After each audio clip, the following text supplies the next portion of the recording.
এমনও অনেক নামাজি আছে নাউজুবিল্লাহ, আল্লাহ পাক আমাদেরকে তাদের অন্তর্ভুক্ত না করুন, যে নামাজ পড়ার পরে আল্লাহ রাব্বুল আলামিন এই নামাজটাকে ওই নামাজের মুখের উপর নিক্ষেপ করে দেয়, তোমার নামাজের আমার কোনো দরকার নেই। আল্লাহ পাক আমাদেরকে হেফাজত করুন। ধীর স্থিরভাবে পড়েন, রিল্যাক্সে, তার আর কিচ্ছু নাই। ওমা খালাকতুল জিন্না ওয়াল ইনসা ইল্লা লিয়াবুদুন, শুধুমাত্র আল্লাহর ইবাদত করার জন্যই তো পৃথিবীতে এসেছি। হোক না দোকানটা 5টা মিনিট পরে খুললে কি হবে? হ্যাঁ, জমিতে যান, জমিতে আধা ঘন্টা পরে গেলে কি হবে? যে আল্লাহ পাক আপনাকে বাঁচিয়ে রাখতে পারেন, সে আল্লাহ পাক আল্লাহর পথে সময় দিলে আপনাকে অফুরন্ত রিজিকও তো দিতে পারেন না? আপনি আল্লাহর হয়ে যান, বাকি সব আল্লাহ আপনার দায়িত্ব নিয়ে নিবে ইনশাআল্লাহ। আপনি নিজে আল্লাহর হয়ে যান, আপনার সব কিছু দায়িত্ব কে নিয়ে নিবে? আল্লাহ নিয়ে নিবে।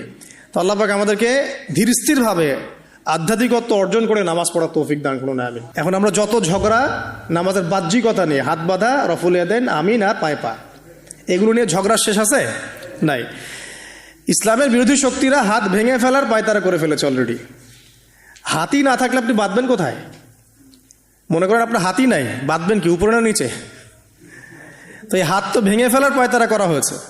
এখন আপনি পড়ে আছেন বাঁধার কোন জায়গায় বাঁধবেন সেটা নিয়ে, অথচ পুরো বৈশ্বিক চক্রান্ত মুসলিমদের বিরুদ্ধে হাতটাই ভেঙে ফেলে দিবে।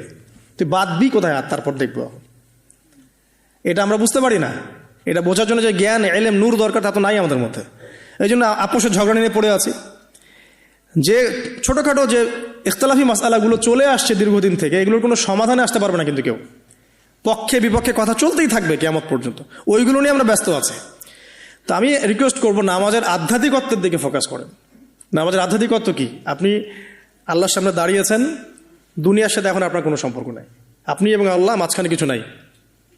নামাজে যা পড়ছেন, সূরা ফাতিহা, অন্যান্য সূরা, রুকু, তাসবিহ, সিজদা, তাশাহুদ, দরুদ, অর্থ বোঝার চেষ্টা করেন এবং অর্থের দিকে ফোকাস করেন, আল্লাহকে পাবেন ইনশাআল্লাহ। সিজদায়, রুকুতে যখন যাচ্ছেন, আপনি চিন্তা করেন যে আপনি মহাবিশ্বের মহা শক্তিধর আল্লাহ রাব্বুল আলামিনের সামনে মাথা নত করেছেন। আপনি চিন্তা করেন যে আল্লাহ আপনাকে দেখছেন। এখন যখনই মানুষ